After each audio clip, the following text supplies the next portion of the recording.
Okay. Well, now that I think we are all together from around the world, let's just get started.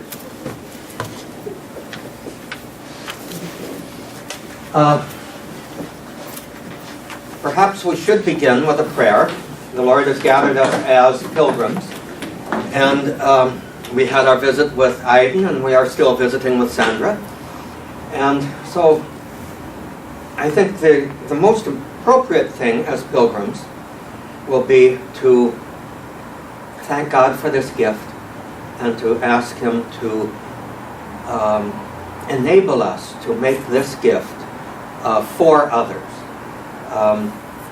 So let's simply begin in the name of the Father, and of the Son, and of the Holy Spirit. Amen. Lord our God, you have graced us by gathering us together to be signs and instruments of your grace to one another as we make this journey, as we follow in the footsteps of the holy people who have come before us, as we cross paths with St. Paul and the other apostles, as we drink deeply from the history and the lessons of the history of human relations, relations that have often been characterized by violence and alienation, as well as by compassion and love. We ask that you will teach us the lessons of pilgrimage, so that we in turn may share the fruits of pilgrimage with your people, those that you put into our path. Help us to appreciate your gifts. Help us to show our appreciation by always imitating your generosity in all that we say and do. In Jesus' name we pray. Amen. So, well, as I mentioned to Aiden, and as I think many of you might be aware, everybody is arriving within about an hour of each other in Istanbul. A good majority of us are coming on Turkish Airlines Flight 10, leaving here Easter Sunday night. There's a number of people coming from the East Coast. One will be flying in from on the Delta flight from New York. A couple of others, I think, are coming in through Paris. And Sandra and Anna are coming in from Australia with Emirates Airlines, right? Emirates, yeah. Can you hear me okay? I can. You can, okay. But we're all going to be able to meet at the airport, and I will give pretty detailed instructions for those who are not on the Turkish Airlines flight together as to just where we can meet. But this will be a really marvelous grace for us to be able to be met at the airport by the representative of Orion Tours, and then all bussed together, probably, maybe in the same bus that we will be traveling through Europe in. So that will be Monday evening, early evening, late afternoon, on Monday, April 9th. Tuesday, and by the way, dinner will simply be on our own for anybody who feels the need to have dinner. I'm sure there's a lot of areas to be walking around there. I do not advise walking around alone, especially not on your first night, but it's perfectly safe if there is a small group. One of the reasons why it is not safe, and here is a story from, I don't know if it was last year or the year before, but on the first evening, there was one of our number, an older woman, who did walk around, and within a block of our hotel, within about 20 minutes, had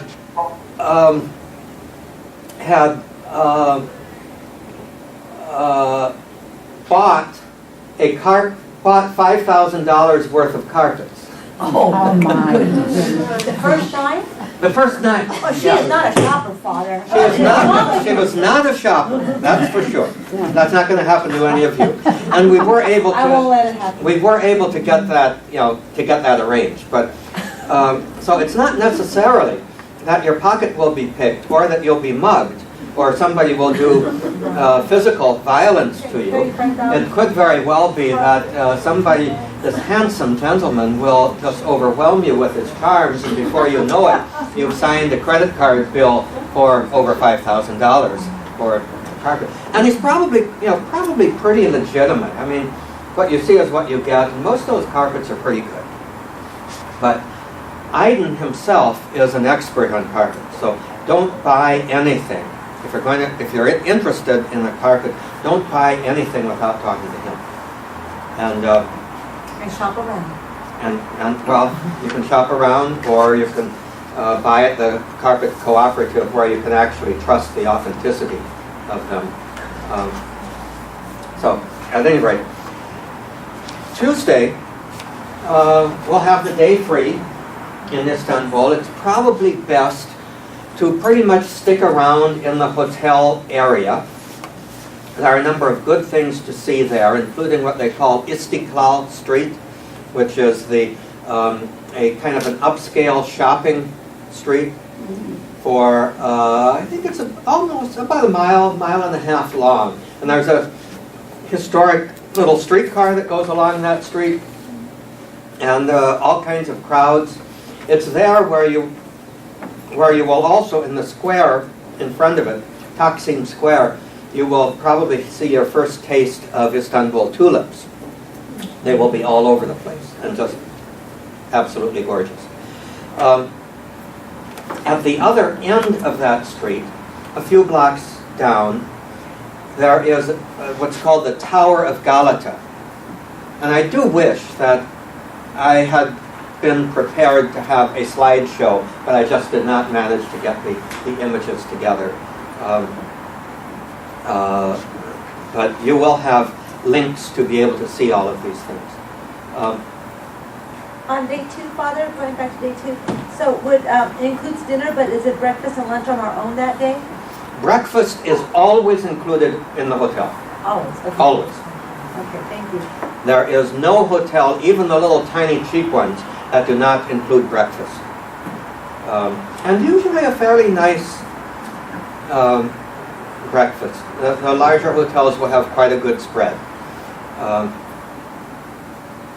But lunch would be on your own on that day. But dinner will be in the hotel after our Mass and welcome and introduction by Aydin and Ersan. Ersan is the owner of Orion Tours, who is the one who really is arranging and organizing everything. You remember Aydin asked me to be sure to email Ersan certain instructions. And so he is just a wonderful, wonderful gentleman, just an absolutely delightful person. They both are really. So at any rate, walking down this Istiklal Street will be, at the end of it is a tower called the Tower of Galata. And that's not going to be formally on our itinerary. Sometimes I did include it, but if it's clear, it is very worthwhile the cost of admission and then elevator and climb a few more stairs to get up to the top. It's a marvelous, marvelous view.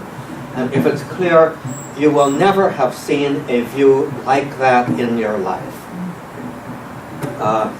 Going from the Bosphorus and the bridge over the Bosphorus, looking out over down to the Sea of Marmara with the Asia part of Istanbul, and then the historic Istanbul. In front of you will be the Golden Horn, which is an inlet fed by a river upstream, but it's kind of an inlet of the bay there. Surrounding the city of Istanbul. You'll see the domes and the minarets of the mosques, Hagia Sophia at the beginning, and then the Blue Mosque and other mosques as you go on. Marvelous skyline. Then you see the modern city around in the back of you, which would be the area where our hotel is too. So that Tower of Galata, if it's clear, is wonderful. It's not too bad. I've been up there when it's raining, and you still get a pretty good view, actually. But you got to be a little hardy to go up there in the rain. Wednesday, so we have dinner and a night at the Madison Hotel. Wednesday in Istanbul, that will be a day of kind of orientation. And what we have planned is to go and see kind of the historic center, which would be where the imperial palace was. Now that's the Blue Mosque. And then in front of that was the Hippodrome, which is now a park. Across from that would be a more modern building, which is a museum of Turkish and Islamic art. That's one of Aiden's very favorite places. He absolutely insists that we have to go there, and it really is a wonderful spot. And of course, we visit Hagia Sophia. We'll try to get there right at the opening before any crowds come, so that we'll have that really is one of the most marvelous places for our visit. That's a church that was built in the 600s by Justinian, and it's still, it's had a lot of history as a Christian church, Orthodox church, as a mosque after the fall of Constantinople in 1453, and now after 1930-something as a museum.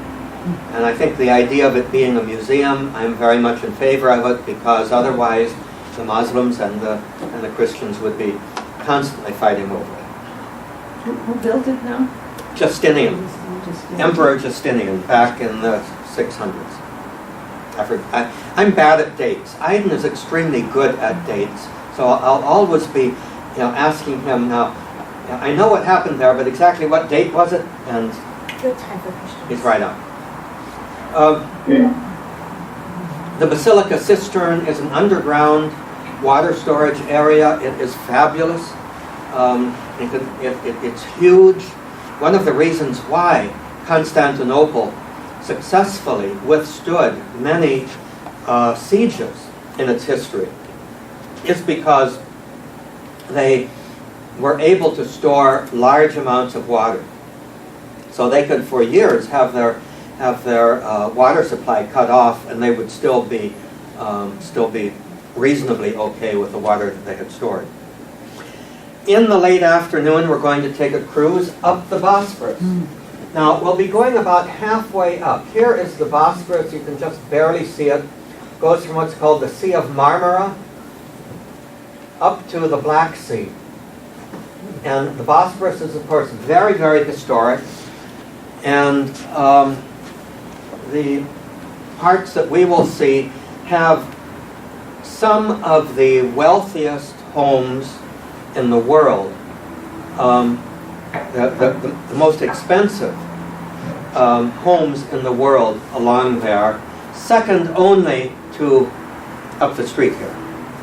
I thought you were going to say Seattle. Maybe, I don't know. It'll be, maybe what I'll do is make a dollar-by-dollar comparison of some of those. Okay, we're going then, after that, we go to the Cathedral of the Holy Spirit. I'm hoping we might be able to have a brief visit with the bishop. He's a Frenchman, Louis Pilatre, and if not, we hope to have a short talk by one of the other priests. Following Mass, we're going to go to a kebab restaurant, which is one of my very favorite spots. It's right down the street from the cathedral. Now, that's all the time at the beginning we're going to spend in Istanbul. To go more in depth in Istanbul, it will be better to have done all of this and then come back, and you'll appreciate much better really what we see in Istanbul after we've experienced the whole thing. So that was one of the changes I did several years ago, and it really seems to have worked. So where are we going the next day? After breakfast, and we'll have to get up pretty early for this one. We are going from Istanbul down here to Gallipoli. And we're going to visit the monuments for the Anzac monuments of the Battle of Gallipoli. Sandra is, of course, the expert, and will probably be talking with us a lot about the Battle of Gallipoli and the significance of it, because it was, her people who were in many ways the heroes there. Father Tom, Yes. do you know the definition of an expert? I know several definitions. Which one are you going to be telling us? X as in an unknown quantity, and spurt is a drip under pressure. I'm putting the pressure on you. Anyway, there are a number of unique things about that battle. There is a very good video narrated by Jeremy Irons. I don't know if you're familiar with that, Sandra? No. I hope we'll be able to see it on the bus, but it tells in considerable detail, from the perspective of both sides, the Battle of Gallipoli. It was certainly one of the important battles of World War I. And we'll be talking also about some of the background that led up to World War I, which of course took place, in the Balkans. And personally, I think that too is part of our heritage. To learn the lessons of history is really part of why we undertake a pilgrimage, and to learn the lessons particularly from the point of view of where is Jesus Christ in all of this. And that, I think, will be part of our exploration too. How is the incarnate God a part of the ups and downs of our human history? The same day, God willing, we may, if we are lucky and God is well on our side, we may be able to get to Troy before it closes. So, interestingly, on the same day, we will go from a modern battle monument to one of the most ancient battle monuments. And of course, Troy is a city with many levels and many different levels of civilization. And so that will either begin our following day, or it will hopefully end this first day out on the road, which will be Thursday. Father, a quick question. Uh-huh. When you put lunch and it's a $, is that optional? I mean, do we have to stop and eat, or people will stop and eat, others of us can kind of meander around? Right. In other words, we will stop at places for lunch.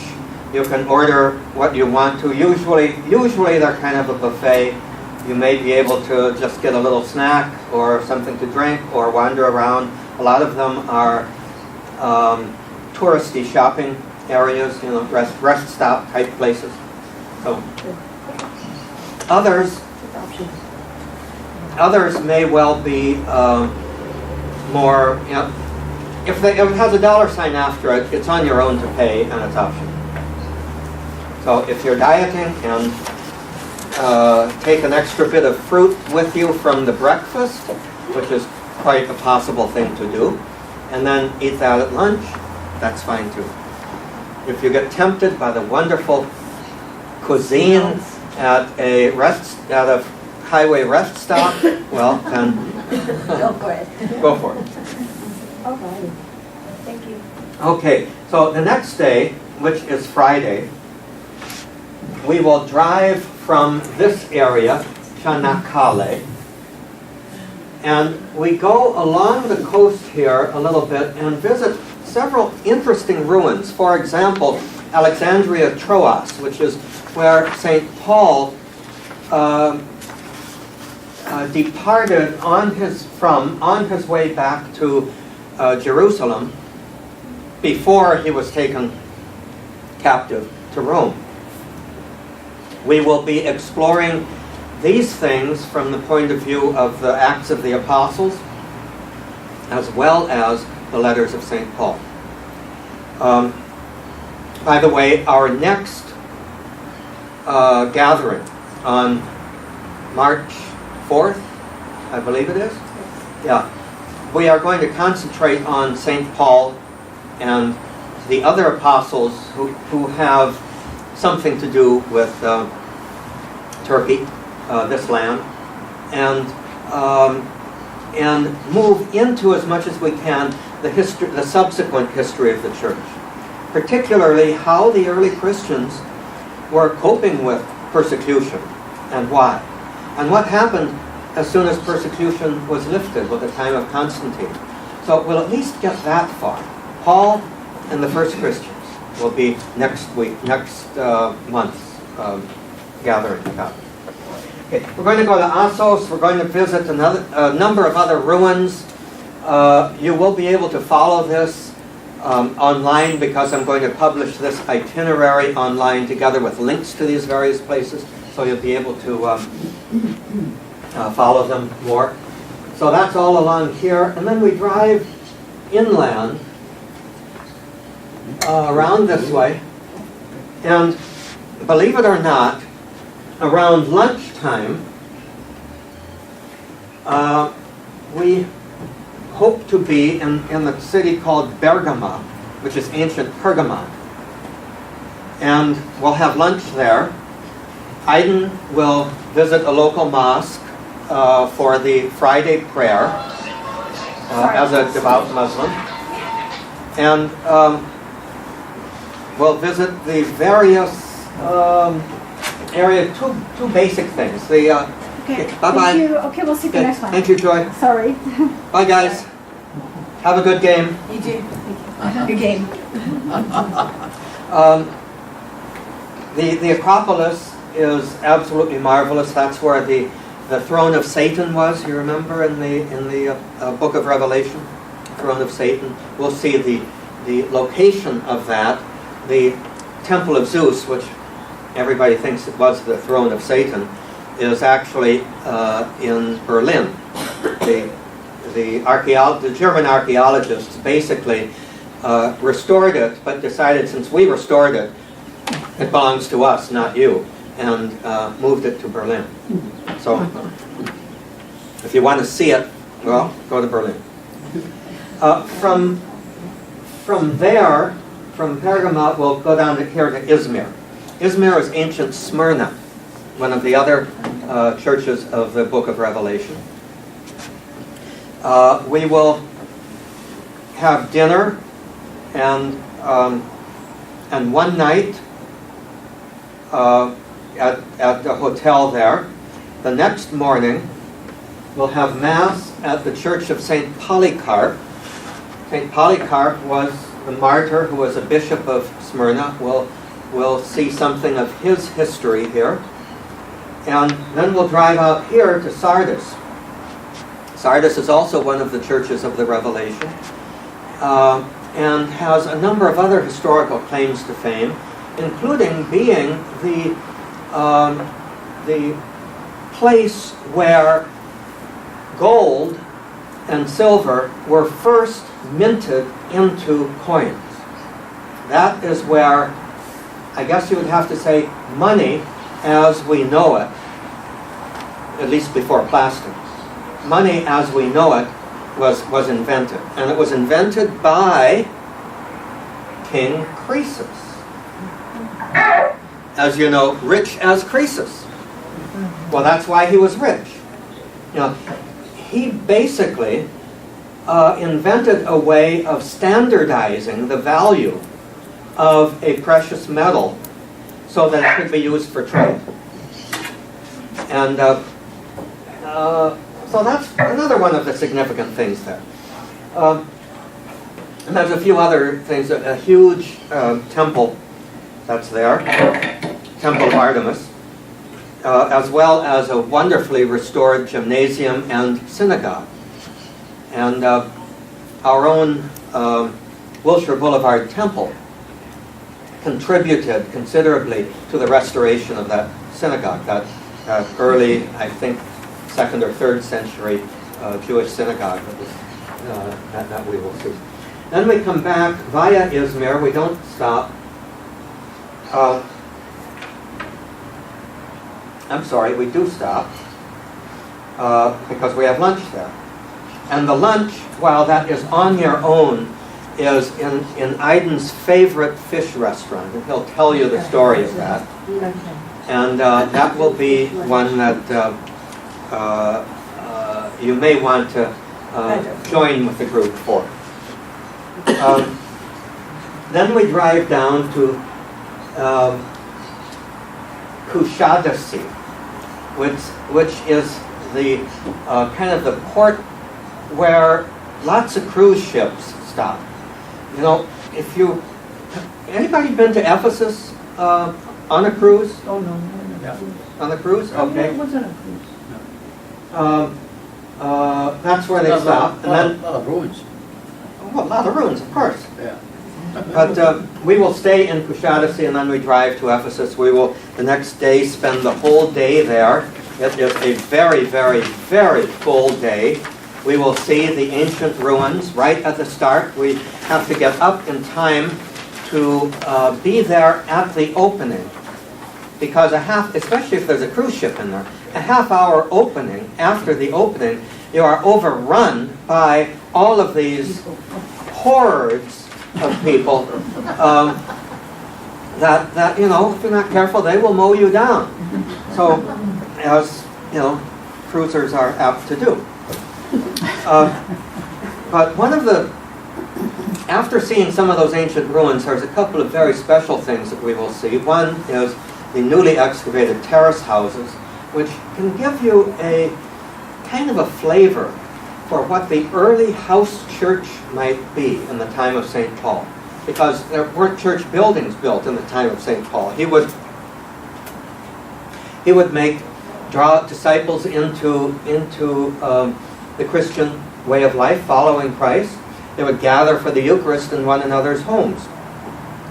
Often, if there was a wealthy convert, they would gather in that person's home because it was larger and large enough to accommodate them. So these were the homes of the wealthy, and they would be places where, you know, you can kind of just imagine in some of these rooms would be where the gatherings of Christians for the Eucharist would have been. Following that, we will also, God willing, be able to have access to the cave of St. Paul. And that's a picture that you may have seen on the website. It's newly excavated just within the last 15 years or so, newly uncovered, not yet open to the public. Aiden has been able to get us special permission. Very, very few, if any, tour groups ever get permission to visit there. Sometimes groups of scholars do. Maybe some other religious groups do, but Aiden has been very good. This will be, God willing, the 5th time that we will have been able to visit this and see this 4th century fresco of St. Paul and St. Thecla, along with St. Thecla's mother. And there's a nifty story about that, which we will learn later. Then we have lunch at a leather factory showroom, so that we will see a fashion show during the lunch, and then of course they will take us into the store, and anybody who might want to buy some good leather goods. I think that they are good quality, and the discount price that we get isn't too bad. But, you know, again, that's an option. You don't have to. Following that lunch and a brief opportunity for shopping, we go to the Basilica of St. John and the Ephesus Museum. And then in the early evening, we visit Mary's house, and we will celebrate Mass at Mary's house. And then we go back to our hotel in Kushadasi for dinner. So, if you are thinking of doing laundry on the way, Kushadasi would probably be your first best opportunity to have 2 days in the same hotel to be able to dry out. From Kushadasi and Ephesus, we go out this way. We make a photo stop at the major city town in the area called Aydin. The reason why it's a photo stop, the reason why we stop there, is that's Aydin's name. So everybody gets to have a picture hugging Aydin under the street, under the sign on the highway. And then we get back on the bus and we come down here to a wonderful, wonderful kind of rustic restaurant called the Doa, D-O-G-A, but soft chi. The soft chi, as you'll find out later, is pronounced, actually it's not pronounced at all. It makes the previous vowel a little longer, so it's a Doa restaurant. And from there, after lunch, we go, before lunch, we see Aphrodisias, the city of Aphrodisias, which is all ruins. It's, again, a marvelous place. It's not in the Bible, not in the Scripture, but it was a very, very early Christian settlement also. And one of the best places where you see the ruins of a temple to Aphrodite, Venus. After all, that's her city, Aphrodisias, right? Huge temple to Aphrodite that was converted into a Byzantine church. And you can see something of how they recycled the temple materials and even the temple design in order to make it and expand it into a Byzantine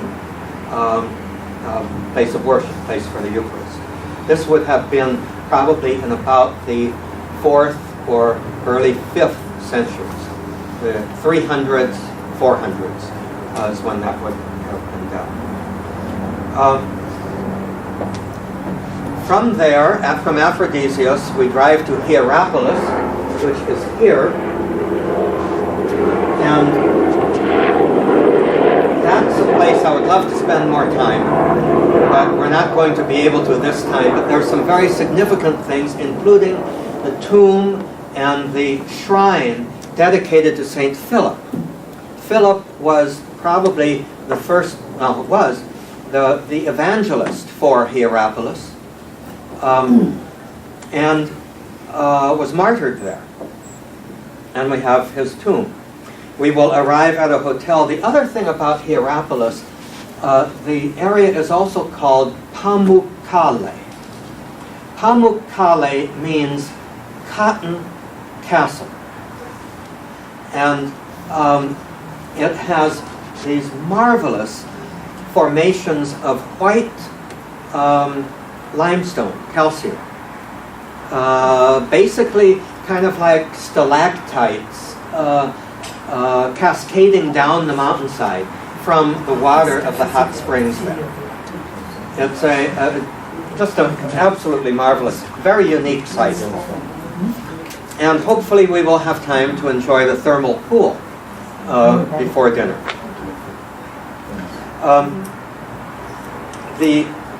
Early in the morning, we leave for another city very nearby, with newly completed excavations called Laodicea or Laodicea. That's mentioned in letters of St. Paul as well as the book of Revelation. It's also near, right in the same area, Hierapolis, Laodicea, and Colossae. You know the letter to the Colossians? Okay? They are very, very close to one another, and they were kind of rival cities, and we'll see something of that reflected here, that rivalry. And here we are. May I come in? Greetings, yes. Emre? You are Emre. Yes. Welcome. We are going through our itinerary, so if you would like to Can you read? perhaps come and have a chair. These are, what are we? We're about half of the number of the pilgrims altogether. Joining us here from Australia is Sandra Bishop. And yeah, Emre, you need to come in here, so you're on the camera for Sandra. This is Emre. Hello. And She's in Japan. she is in Australia. Really? All right. She's Really? gonna join. She's joining us, yes. Okay. And Emre is a representative from the Pacifica Institute, and he will be talking with us a little bit about history, culture Language. and language. Language Yeah, in mostly particular. language. Mostly language. If anybody would like to learn Turkish, Emre's your man. So, Thank you. so we are not quite halfway through. Wow. And yeah, so you're welcome to join Thank us, you. and then Thank you we'll very have a much. brief break, and then Sure. it'll be your turn. I'd love to. Okay.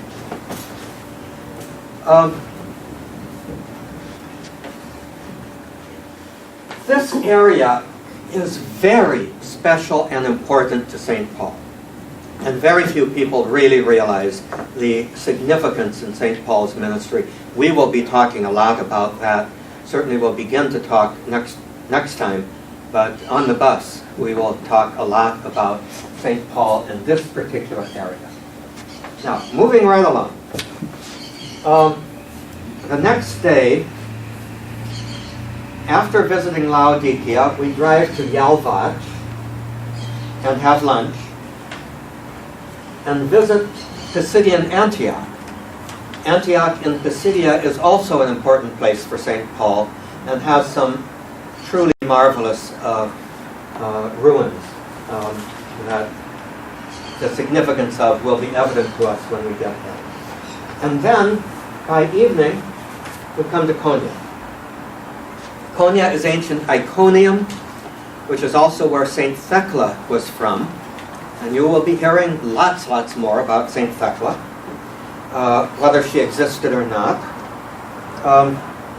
But we'll have dinner at the hotel there, and then we depart early the next day. We're on day 10 now, and we will celebrate Mass at St. Paul's Church. St. Paul's Church in Konya is a very small church built, I don't know, in the 19th century, the 1800s. I believe it's a French church.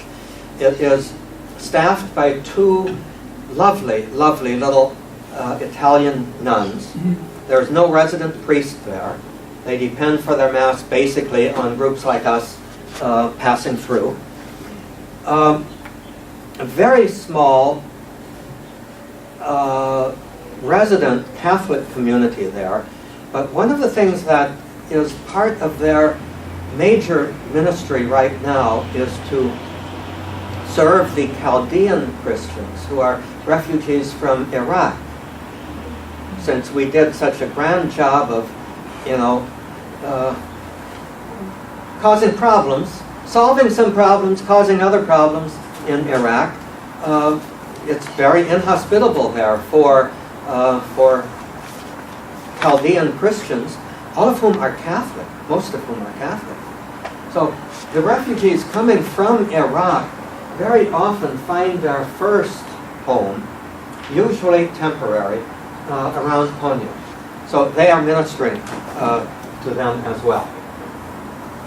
Then after that, we visit the Mevlana Museum. Rumi, who is I guess, pretty much the founder of the Sufi movement within Islam. And we will visit his tomb. We probably are not going to be able to all together have a sema, at this time at least, of the whirling dervishes. We may still arrange it at Konya if it works out. But there is a tremendous history and a very deep religious significance to the whirling dervishes as well. But then we drive in the morning, following all of this, to Çatalhöyük. I didn't mention Çatalhöyük. That's the farming settlement, Neolithic age farming settlement of 9,000 to 10,000 years ago. And it is still actively being dug and excavated, and it's a very important look at our human origins. And then, hello, come in. I'm sorry, I was just wondering if I could use the restroom. Yeah, just right through there. From Çatalhöyük, we will drive down here to Silifke. That was one of the ancient Seleucia, places named Seleucia. Significance in Silifke is this. That's where St. Thecla ended up, built a monastery, was buried there. We will still see the ruins of St. Thecla's monastery, and we'll be able to see her burial place. Then from there we drive to Tarsus. Now you may remember in the talk that I had with Aiden, we were talking about this hotel. There is a hotel that we discovered in Tarsus itself. In the past, we have had to stay down here in Mersin. And while that seems like a fairly short drive of about 50 kilometers, in the morning we are driving through rush hour traffic, and they don't synchronize their signals very well. And it's a long, that stretch is a long, tedious drive that we don't want to do in the morning when we have fabulous things to see and a lot to go, because we want to get started early in Tarsus. We will have Mass at the Church of St. Paul in Tarsus. We'll see what is reputed to be his home. We'll see ruins of an ancient road. We'll see the burial place of St. Daniel. We'll see a number of other places that are rather important to our social history as well as religious for both Christians and Muslims. That was the place of Antony and Cleopatra's dalliance, you know. There is Cleopatra's Gate, which is quite interesting to consider. So, from Tarsus, we spend the morning in Tarsus, and then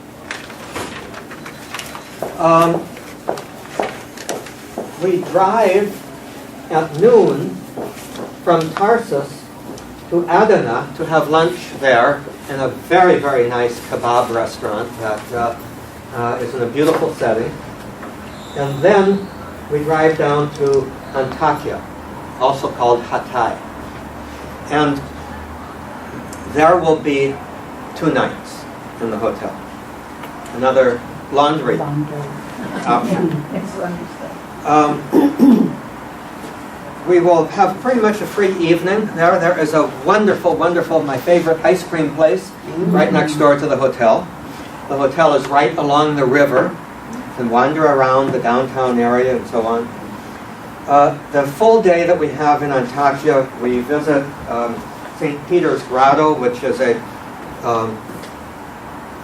cave up on the mountainside, which all the travel agents, or all the tour guides, I should say, tell you that's where St. Peter said Mass, that's where the Christians hid from the Romans during the persecution and all of that. That is absolute sheer nonsense. That whole mountainside above ancient Antioch was riddled with small caves, all of which served as shrines for the various gods.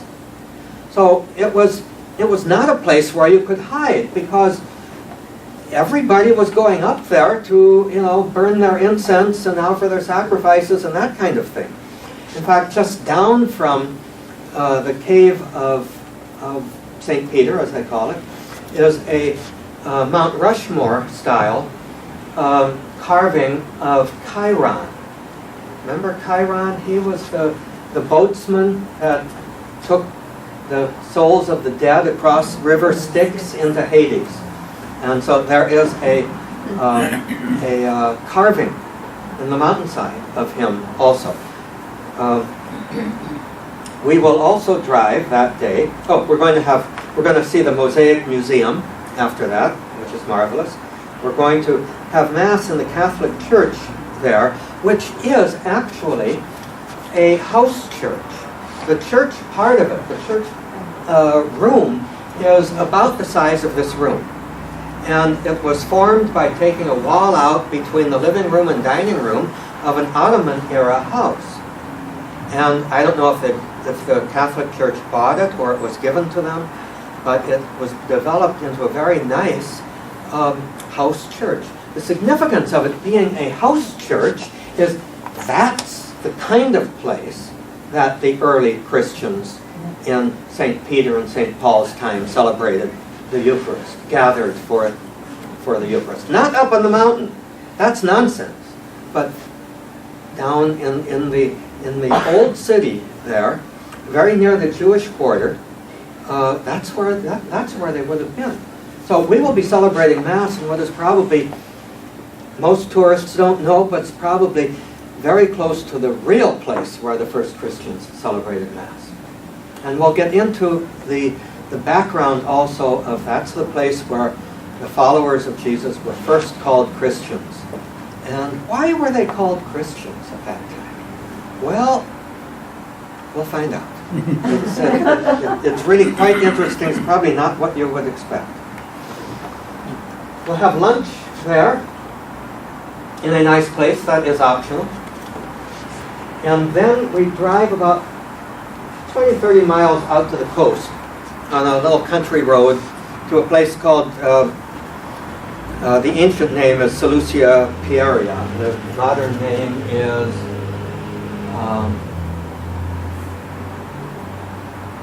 Samanda. And did I say that right? No. Close enough? He laughed.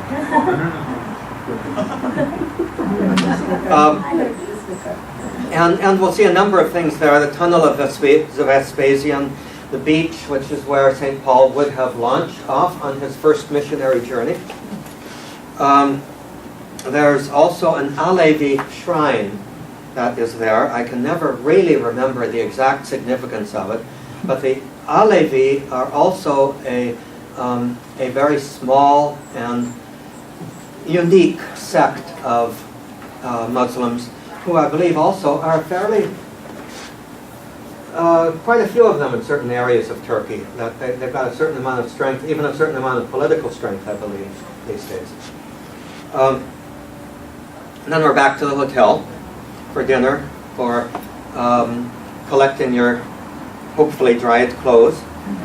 And then the next day we backtrack a bit and we drive up here to Cappadocia. We stop at the ruins of a monastery, Eskigumus. On the way, we also visit Kaimakli, the underground city, and then in this is where Eskigumus is. And then we have a hotel here. This is basically the region of Cappadocia that we will see. We will be 2 nights in Cappadocia as well.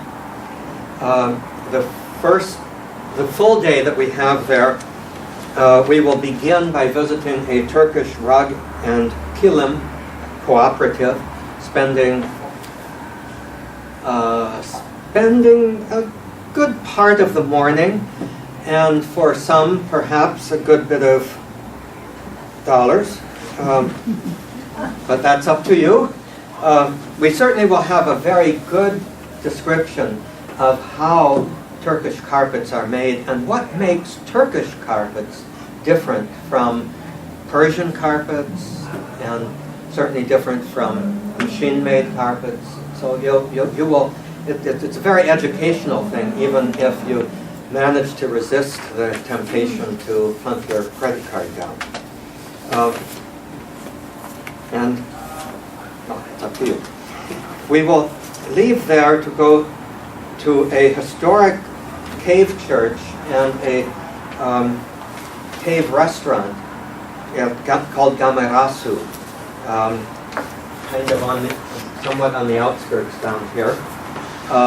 That's quite an experience because nobody knows about that place except some hotel connoisseurs. On the property of this very fancy hotel and very nice restaurant is actually a medieval cave church with frescoes that is owned by the hotel. So we have perfect access to it to be able to celebrate Mass there. And that's been a wonderful tradition. And then in the afternoon we'll have a scenic historic drive, including the cave churches at Goreme. We'll see the fairy chimneys, the things that Cappadocia is famous for. We end up the day with a pottery demonstration at the Chez Galip. And there too is another opportunity to both learn about the pottery making industry in that centers in the area, as well as to leave a little bit of money there. We do want to go to bed early because I highly recommend the optional balloon ride. And that is about $200. Weather permitting, we will have to get up very early for it because the balloon, the hot air balloon, basically will rise at sunrise, and there is nothing in the world quite like. If you've ever been in a hot air balloon, you know that that's a wonderful experience. But there is nothing like seeing this marvelous Cappadocian landscape under the guidance of an expert pilot, but seeing it from the air, along with maybe 100 other balloons. But they're all pretty safe.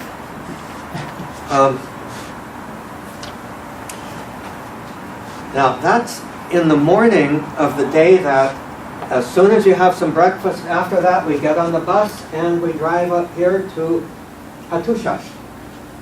And that is the ancient Hittite capital.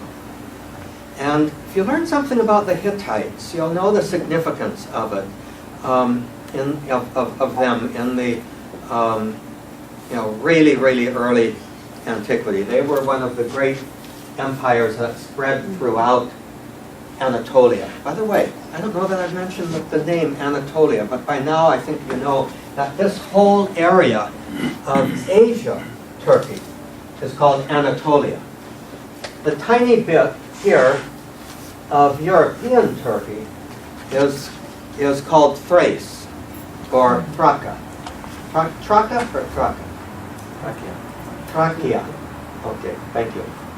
And Anadolu, right? Or Anatolia. You've been doing great. Pardon me? You've been doing great. I'm doing okay? All right. Thank you. So we'll visit there, and then we go to Ankara for the evening, for the night, at the İçkale Hotel. It's not Icky, it's İçkale. And we leave the next morning early to get to the Museum of Anatolian Civilizations at 9. One of the reasons why we go around this way and not around this way, which is the way we went the first couple of times, is in that museum we see the artifacts that were dug up at many of these other places. So, you go to like Çatalhöyük or Hattushash, and what you see are the stones of the buildings and all of that. But what they dug up from there, that's in the museums. So, having seen, it gives you much better perspective when you see the artifacts after having seen the places where they came from. And that museum, is categorized by era. So you kind of start out with Neolithic down here, 9,000 years ago, in Çatalhöyük, and then go through the various ages of civilizations here. It's a very carefully titled museum, the Museum of Anatolian Civilizations, and that's precisely what you get there. Then, after seeing the museum, we leave for Bursa. On the way, I think it's somewhere around here by Eskişehir here, sort of, is the tomb of Midas, legendary tomb of Midas. Remember Midas? Everything he touched turned to gold. That wasn't quite such a good idea. We arrive at the hotel in Ankara, and we'll stay one night there. I'm in Bursa. We'll stay one night there, and then the next morning we will tour Bursa, the Green Tomb, the Green Mosque, the Grand Mosque there. There's another very favorite little mosque of Aydin, the Aladdin, I think it's called. He loves to take us there. We also will visit a silk shop. If you're interested in... Where's this again? Bursa was really one of the key places of silk production as a result of... You've heard of the Silk Road, right? Yes. Okay. There are a number of caravan roads through Turkey. We'll probably stop somewhere along here at one of the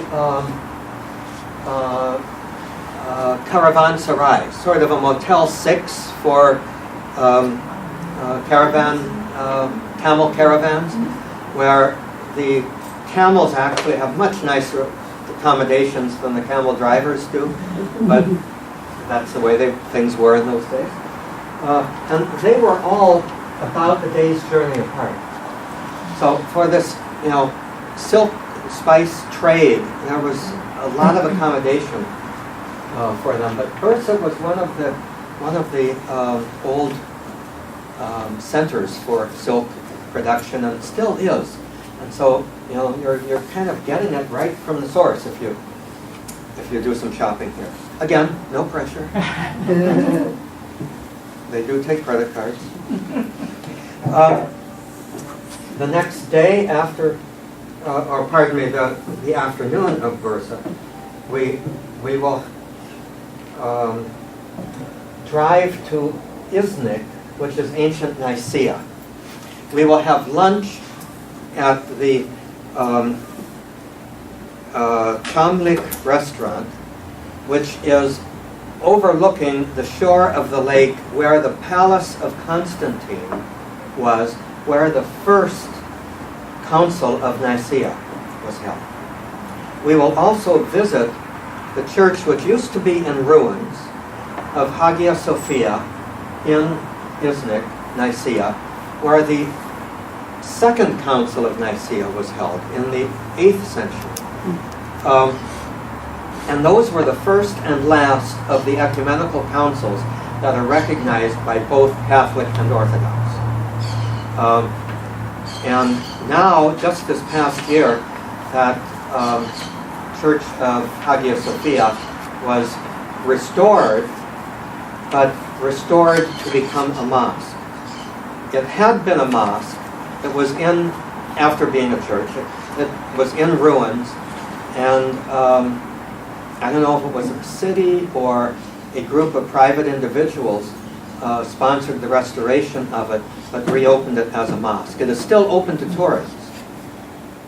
In fact, if my understanding serves me right, one of the advantages of it being a mosque is now we don't have to pay to get in it. But they have, they still have preserved the ancient things for us to see, as well as having built a carpeted platform for prayer. So, you know, hopefully it's done in an agreeable way.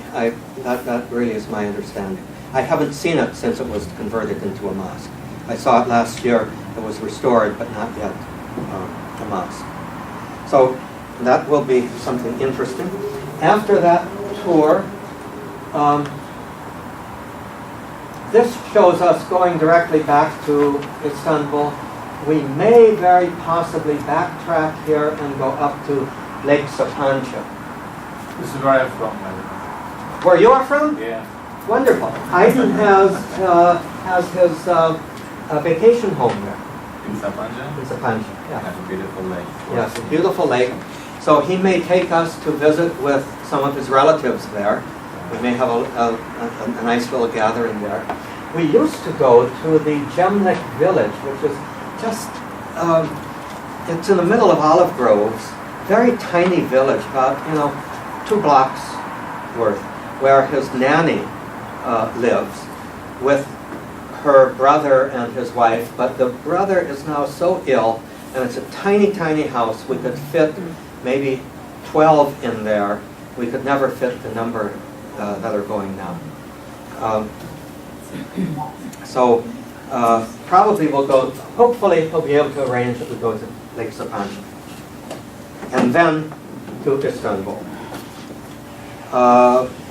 The following day, the following day, which is Thursday, we will do various churches, the Archaeological Museum, Topkapi Palace. We'll have Mass at St. Anthony's, St. Antoine, or maybe another church, since we will have already been there that first day. And actually some free time. How about that? Friday, we hope to be able not just to visit the Patriarchal Church, but we hope to be able to visit with the Patriarch Bartholomew. We're going to try to arrange that. We'll see the Church of St. Xavier in Kora, the Kalender Hane Mosque, the Mosque of Suleimani, magnificent. Remember, one of the things that Aiden also mentioned was to be sure that we get permission from the Grand Mufti of Istanbul to be able to be present at the Friday prayer at the Suleimani Mosque. That has been a very great experience for us to be able to be to be able to witness the Muslim Friday prayer. And the last few years we've had to do it at the Blue Mosque because the Suleimani was under restoration. That's been finished now, and we should be able to get in there. We'll have lunch. We visit several other historic churches. And again, I will have links describing all of these things on the web. We'll have our final Mass that evening. This is Friday evening at the hotel. We will have a farewell dinner at the Hamdi restaurant. Return for your final packing. And the official end is the next day. Those who are leaving back to LA will leave that day. If you're staying for the extra 4 days, I have already made the reservations for all of you at this wonderful little terrace hotel and its sister hotel, the Cosmopolitan Park Hotel, which is right in the shadow of the Blue Mosque. Incomparable view. And those extra days will be spent doing kind of what we as individuals or small groups might want to do. Revisit some places. The Archaeological Museum is one place where if you're into museums, that's a place to spend half a day, not an hour or so. The Jewish synagogue and the Jewish Museum, I am myself very interested also in seeing, as well as Sandra. You're still awake, Sandra? I am, but I'm just going to have to run very soon. Okay, well, we're just about finished. We always will have breakfast at the little hotel. You may just want to, veg out a bit and wander around the area because you're right in the heart of everything. Or you may want to take a trip out to the Princess Islands, perhaps, or there's just all kinds of things possible. That's fun to do, that's good to do in this temple. And then those who are staying for the extra 4 days, we come back on Wednesday, May 2nd. Thank you. That's it. Thank you, Bob. Okay. Thank you. Thank you.